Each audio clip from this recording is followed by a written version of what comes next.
Ny fahavalo folo ny volana May avy no anomboka amin'ny fomba ofisialy ilay hetsika film mandeha ny faharoa folo aritra efatrandro izany hetsika izany satria dia ny faraiky amby roapolo ny volana May vao ifarana izany maromaro ny fandaharam-potoana sy ny tsara ho fantatra mandritra ireo hetsika rehetra ireo misy ny fanentanana samihafa ho amin'izany.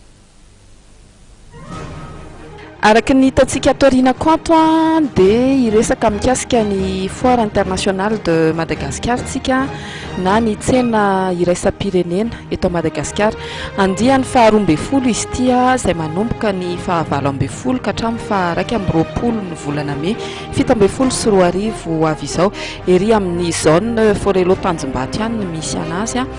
dia entanintsika tsirairay any tokantrano avy ihany mba ho tonga hitsidika an'izay foire internationale de Madagascar izay. Mariana etona fa ny mpandrara eto Madagascar dia efa miantsehatra amin'ny resaka tsena iraisam-pirenena fa tsy mianina fotsiny amin'ny resaka tsena anatiny izany. Izay indrindra ary nisongadina mandritra an'io hetsika faharoa folo io dia manantena antsika rehetrarehetra ho tonga sy hitsidika an'izany.